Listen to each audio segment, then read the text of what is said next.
Budaya Minomartani didirikan berangkat dari visi Romo Rudioman yang prihatin terhadap situasi komunikasi di dalam masyarakat Indonesia pada waktu itu, sekitar tahun 89. Komunikasinya masih bersifat sangat vertikal dan komunikasi horizontal belum berkembang, dan rakyat takut untuk mengekspresikan apa yang menjadi aspirasi mereka. Oleh karena itu, Romo Rudioman mempunyai ide untuk mendirikan Balai Budaya. Di dalam Balai Budaya itulah masyarakat diberi kesempatan untuk mengekspresikan diri melalui berbagai aneka bentuk seni, kesenian rakyat, entah itu tarian, kerawitan, seni ketoprak, seni pewayangan, dan seni-seni lainnya. Dan di Balai Budaya itulah masyarakat dari berbagai kelompok agama, budaya, suku, dan status sosial itu boleh berkumpul dan boleh berlatih. Dan melalui kegiatan kesenian itulah mereka belajar untuk mengekspresikan apa yang menjadi cita-cita, menjadi keprihatinan, menjadi mimpi-mimpi mereka. Maka mereka bisa berkomunikasi satu sama lain dan membangun persaudaraan di antara masyarakat yang plural itu. Karena dulu itu ada satu yayasan namanya Puskat yang kantornya di Kota Baru ini. Ya, Puskat itu ternyata kegiatannya di bidang ketak-ketik dan juga di bidang perfilman. Kebetulan pada waktu itu Puskat itu dikelola oleh namanya Pak Pritwibowo. Nah, Pak Pritwibowo itu yang dipercaya penuh untuk mengelola tentang Puskat, khususnya di bidang perfilman dan ketak-ketiknya, kegiatan di yayasan itu. Kebetulan yayasan itu yang membantu pembiayaan, yaitu ada seorang promotor atau apa dari Jerman, dari Swiss, namanya Romo Rudi, termasuk pengembangan agama Katolik. Tapi ini kegiatannya, yayasannya itu bermacam-macam. Lalu kebetulan ada satu gagasan, entah dari mana munculnya atau dari Pritwibowo sendiri yang mengusulkan, akhirnya mendirikan suatu balai budaya di daerah Minomartani. Dan dari ide, saya pikir ide Romo Rudi membangun tempat ini, kemudian membuat media rakyat. Media rakyat saat itu, sebelum saya kesini, saya sudah, dulu waktu itu ada Kobar namanya, ada koran selembar. Jadi cuma satu halaman berita yang ditulis waktu itu, kalau nggak salah, Mbah Wiryadi Subroto almarhum, pamong di sini awal, itu ditulis tangan. Satu halaman berita tentang aktivitas di sini dan lingkungan dusun Tegalrejo ini, yang kadang menyangkut seluruh Minomartani, itu cuma selembar dan beredar.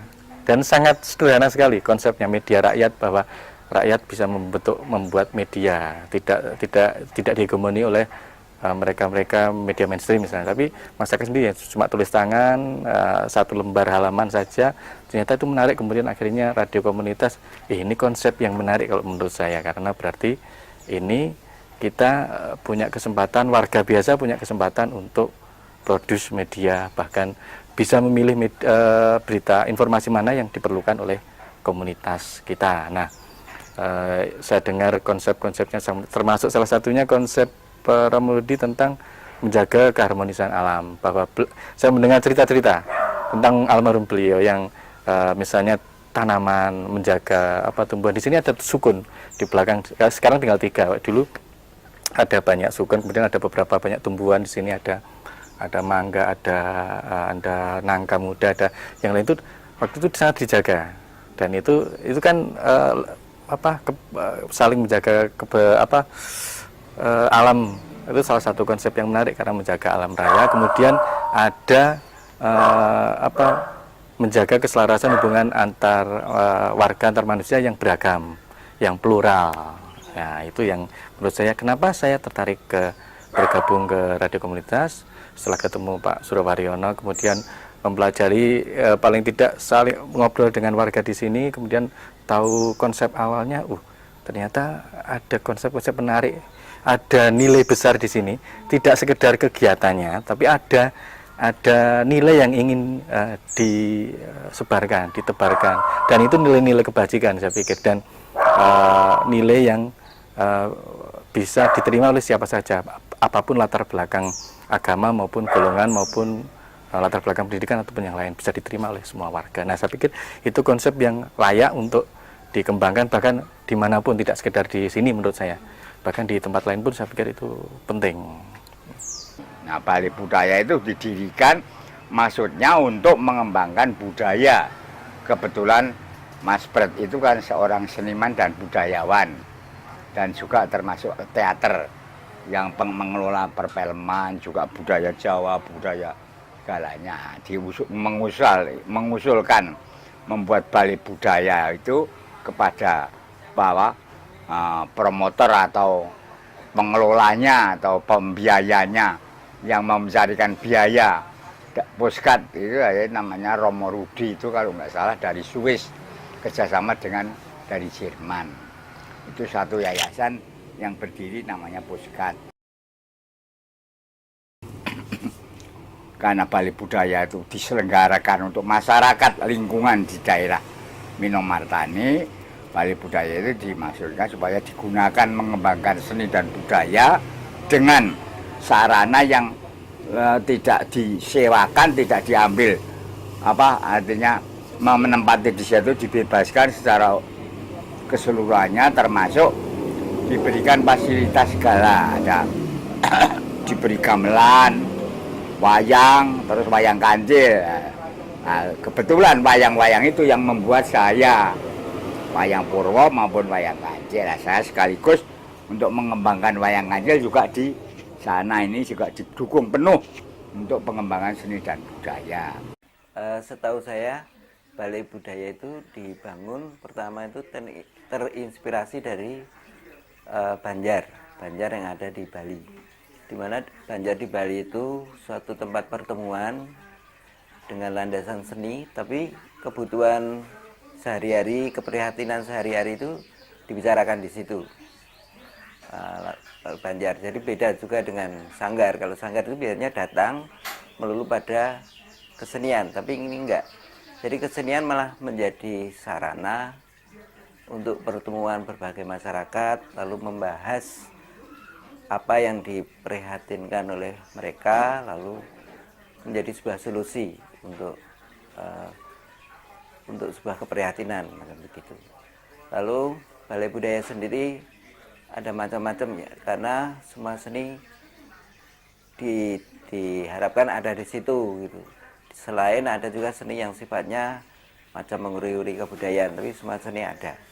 Dulu pernah ada gagasan untuk ada band di situ, ada sebuah band, tapi Romo Rudi atau Pak Pret berpikir kalau band itu di tempat lain sudah ada, gitu, sudah ada wadah. Lalu belum ada, band nggak ada pada waktu itu. Terus pernah ada gagasan karena kita ada, kan penduduk sekitar ada Katolik ya, walaupun bangunan itu, Balai Budaya itu dibuat oleh Katolik, tapi tidak untuk Katolik. Romo Rudi juga nggak boleh, agama apapun nggak boleh, karena kalau kita ada sembayangan di situ, Katolik atau Islam atau apa, kita harus adil.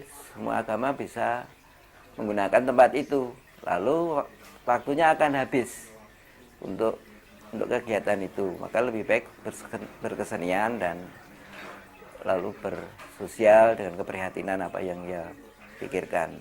Makanya dengan Kobar itu ya efektif untuk media pada waktu itu, karena di Kobar itu orang melahirkan juga ada ditulis di situ, terus lalu ada tempat di jalan di sana yang rusak hingga ada orang jatuh juga ditulis di situ, lalu bisa dirembuk di situ.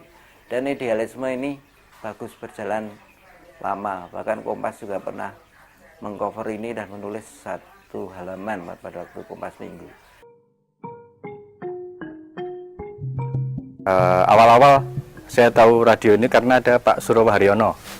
Pak Surowo Haryono termasuk pionir awal di radio. Kemudian saat itu, saat sebetulnya sebelum tahun 2000-an ya, tahun 2000-an saya tinggal di Merican saat itu. Saya sering mendengar ini sebetulnya, tapi sebelum jadi radio BPM. Waktu itu namanya masih Radio Suketeki. Saya dengar Radio Suketeki. Kemudian salah satu waktu itu yang kadang bersiaran, sebagian ada mahasiswa UGM yang KKN di sini kalau nggak salah. Kemudian ada Mas Andi Wisnu bersiaran awal di sini, Mas Teguh juga. Saya waktu itu Mas Abdul Muklis juga. Saya masih di Merican sering mendengarkan ada acara kebudayaan, ada pentas di sini dipancarkan oleh radio BPM. Waktu itu masih bernama Radio Suketeki. Kemudian sering ke sini, oh ternyata ada radio. Kemudian tahun ketemu Pak Surowaryono, ternyata ngobrol-ngobrol banyak aktivis media komunitas di luaran ya. Kemudian saya akrab beberapa teman-teman aktivis media komunitas jaringan radio komunitas Yogyakarta waktu itu. Mereka saya kenal beberapa, kemudian salah satu pionir, salah satu pendiri awal radio komunitas itu adalah Radio BPM. Bertanya ke Pak Surowo, kemudian dijelaskan ternyata sejarahnya radio komunitas BPM ini awalnya saya mendengarkan waktu itu almarhum Romo Rudi Hoffman.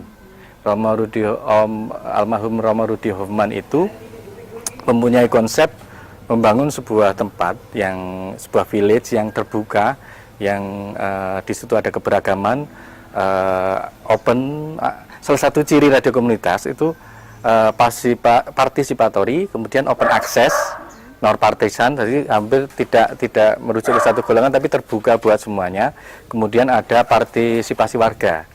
Jadi kemudian open access-nya itu yang menarik, karena berarti membuat semua termasuk saya bisa ikut masuk di dalamnya, semua warga di sekitar. Kemudian ada partisipasi warga, sebuah media village, sebuah tempat berkomunikasi antar warga, bahwa warga bisa memproduksi programnya sendiri, bisa memproduksi informasi sendiri. Ketika saat sekarang kita lihat semua media mainstream terutama tidak banyak menyoroti golongan yang marginal, golongan yang dipinggirkan. Karena saya pikir diceritakan dulu kalau menurut hampir sejalan dengan konsep dari salah satu tokoh pendidikan, tokoh pembebasan dari Amerika Latin, Paulo Freire, yang membuat, kalau nggak salah bukunya Pedagogy of the Oppressed. Jadi pembelajaran pendidikan untuk mereka yang terpinggirkan. Jadi membuat ruang, membuat media yang mengakomodasi mereka-mereka yang tidak punya suara, to voice the voiceless, untuk mereka yang tidak punya kesempatan untuk itu, memberdayakan warga, memberdayakan semua. Jadi konsep bagi saya kenapa radio komunitas menarik, karena konsepnya membuat warga, masyarakat itu sebagai subjek, bukan lagi objek informasi, tapi mereka menjadi pembuat informasi itu, bahkan yang mengelola. Mereka buat produksi program untuk dirinya sendiri dan menjadi subjek, bukan objek sekedar terpapar media, tapi mereka memproduksi sendiri media. Konsep yang di awal digagas oleh Romo Rudi itu kemudian juga saat itu jaringan pendukung radio komunitas, kemudian akhirnya awalnya radio Suketeki kan belum legal, ketika awal-awal belum ada undang-undangnya, belum menganggap donasi, itu masih dianggap radio gelap saat itu. Kemudian baru 2002 ada Undang-Undang Nomor 32 Tahun 2002 tentang penyiaran yang mengakomodasi radio komunitas, lembaga penyiaran komunitas. Akhirnya ini menarik, ternyata warga masyarakat punya kesempatan untuk mengakses media, bahkan membuat informasi untuk dirinya sendiri.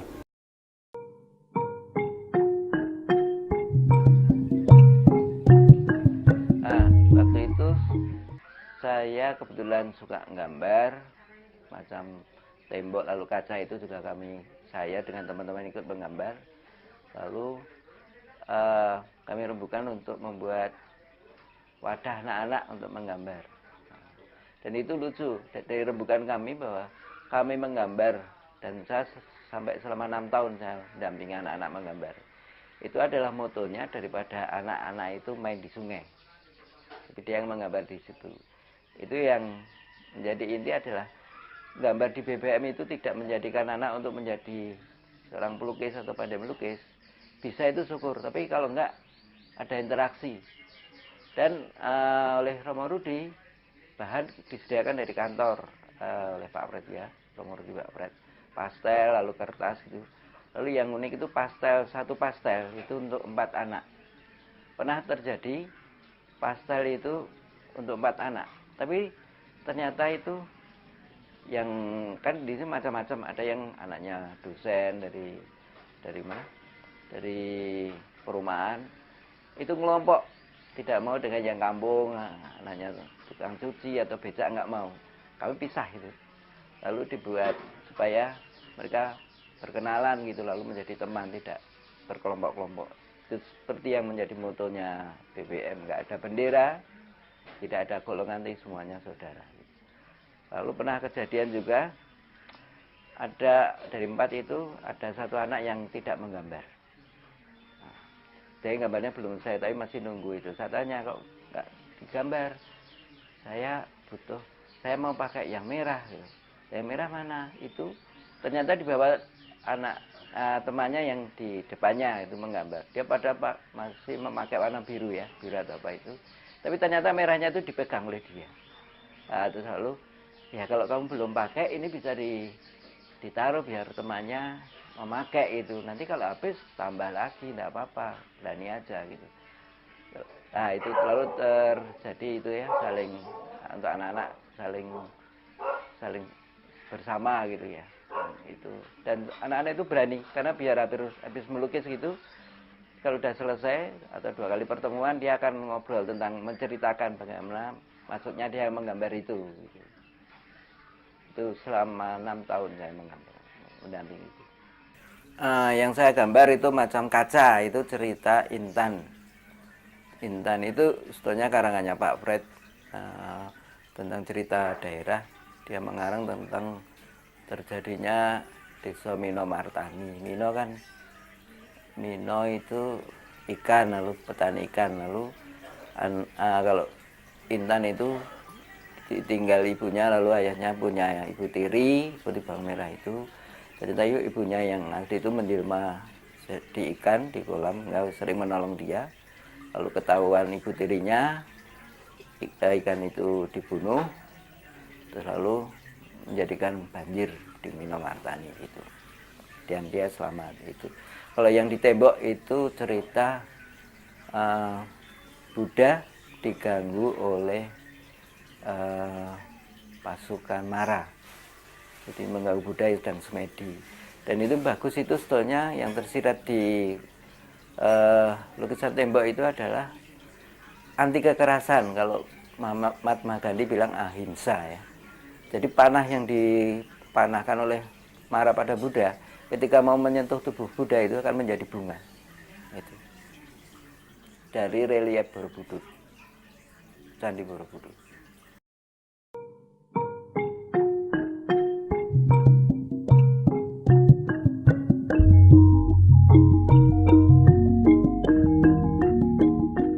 Balai Budaya sendiri mengalami naik turun ya. Itu juga yang menjadi Balai Budaya ini, orang-orang yang berada di sini itu sifatnya volunteer. Makanya seperti saya 6 tahun itu menggambar itu lebih banyak sendiri. Pernah dibantu oleh teman-teman isi, tapi begitu dia ada pindah kos atau apa ya saya sendiri lagi, nggak ada ikatan gitu. Jadi pasang surut. Bahkan ada Bapak Rani yang bilang sampai sekarang masih mulang kerawitan bersama karawitan. Itu ternyata juga teman-temannya berubah-ubah dan berganti. Saya pernah tanya, ibu-ibu kok lama nggak kelihatan, Bu? Sekarang kelihatan.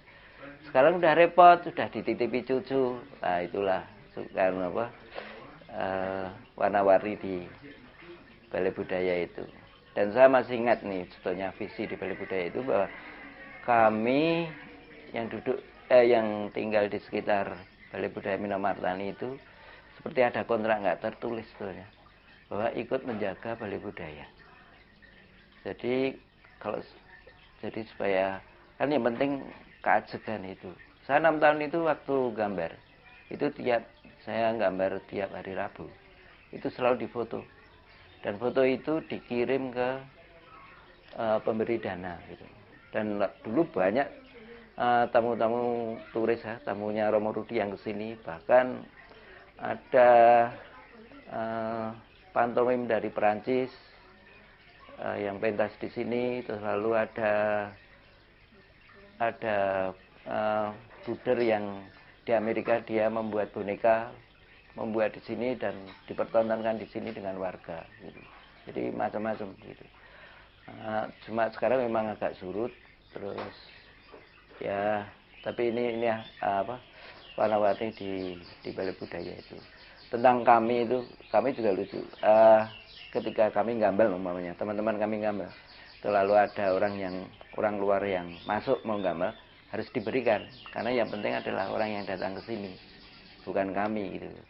Saya itu juga senang teater, senang musik, tapi saya nggak penting, karena yang penting adalah orang luar berkesenian di sini gitu.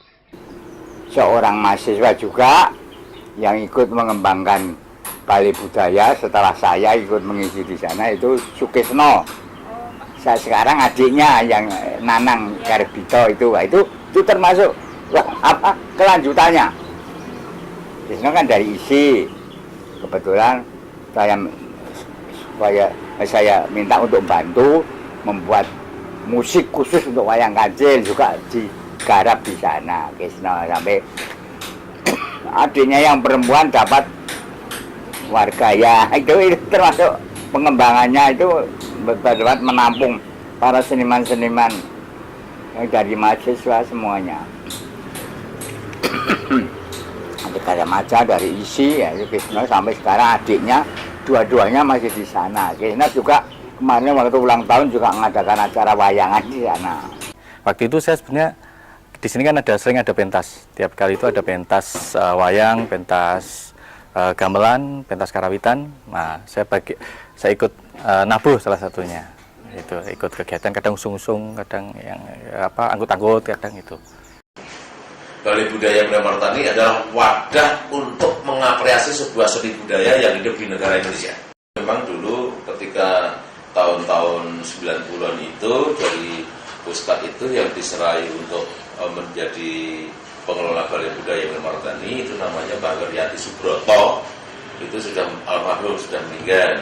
Kemudian ketika Mbak Wiryati Subroto masih hidup, dia ditemani oleh beberapa volunteer, orang-orang yang peduli terhadap perkembangan Balai Budaya Minamartani seperti Pak Edi Subaryanto, Mbah Lejar Subroto, Pak Sugeng, dan juga ada beberapa teman yang masih banyak di dunia perdagangan, perkoperan dan yang lain. Kemudian ini menjadi hidup karena ada beberapa orang-orang seniman yang masuk di dalam Balai Budaya Minamartani, dan Mbah Wiryati selalu bersama dengan saya bagaimana kegiatan budaya yang ada di Balai Budaya Minamartani itu bisa selalu hidup. Kami kemudian merekrut para seniman-seniman, para dalang, para seniman karawitan, para ketoprak, dan para penari dan yang lain. Saya ajak untuk berkegiatan di Balai Budaya Minamartani, tetapi bukan berbicara tentang finansial. Bagaimana kita berbicara tentang seni dan budaya ini hidup di masyarakat dengan tidak mengeluarkan biaya. Setelah lama berkembang itu kemudian orang-orang itu sudah tidak ada, tinggal saya tidak ada temannya, tinggal saya. Kemudian kegiatan ini kemudian diserahkan ke saya, bagaimana Balai Budaya Minamartani ini bisa selalu hidup dan bisa berguna untuk masyarakat seni. Sehingga trik saya bagaimana Balai Budaya Minamartani ini secara luas bisa dikenal orang. Waktu itu kemudian melalui Subdin Dinas Kebudayaan DIY, mereka mensosialisasikan Balai Budaya ke daerah-daerah. Kemudian mereka disuruh membuat Balai Budaya dengan sampel Balai Budaya Minamartani. Dan waktu itu sudah bisa berhasil, entah itu Balai Budayanya diletak di kantor kepala desa atau kemudian di pedukuhan atau di mana, paling tidak sudah ada Balai Budaya yang hidup di daerah. Kemudian dari Subdin Dinas Kebudayaan waktu itu juga membantu gamelan, tetapi tidak gamelan belunggu, tapi gamelan besi, sehingga mereka bisa beraktivitas dengan gamelan, karena gamelan ini bisa masuk kemana-mana, bisa untuk wayang orang, bisa ketoprak, bisa wayang kulit, bisa tari dan bisa pertunjukan yang lain, sehingga ini sangat berguna sekali. Nah, demi tahun ke tahun, kemudian sampai orang-orang di Balai Budaya Minomartani kemudian nikah, ada yang pergi, ada yang sudah meninggal. Nah, tinggal saya bagaimana saya ini bisa merekrut teman-teman dan menghidupi Balai Budaya ini. Kemudian trik saya ya, sambil teman-teman Siman yang sudah memang cinta dengan Balai Budaya Minomartani dan juga menyebarkan kepada sekolah-sekolah yang ingin berkegiatan tentang tarian, tari atau jenis-jenis kesenian yang lain, silakan di Balai Budaya Minomartani, karena memang di sini tidak dipungut biaya sepeserpun.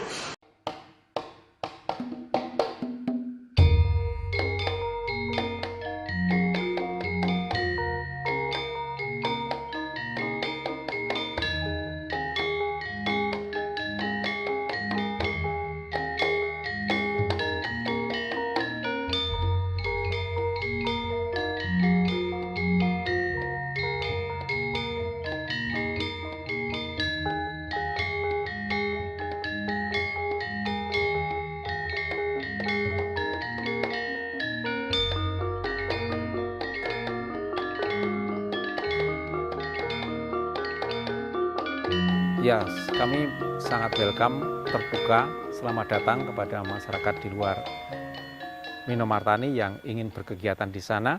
Silahkan berkomunikasi dengan pamong atau pembina yang ada di Balai Budaya Minomartani, berembuk bagaimana bisa ikut terlibat, bisa ikut berpartisipasi. Intinya mengembangkan komunikasi rakyat, mengembangkan persaudaraan berdasarkan kesenian dan juga kebudayaan yang ada di tengah-tengah masyarakat, dan sifatnya memang sukarela. Jadi silahkan menggunakan fasilitas yang ada, merawat fasilitas yang ada sebaik mungkin supaya masih terus bisa dimanfaatkan oleh generasi-generasi berikutnya.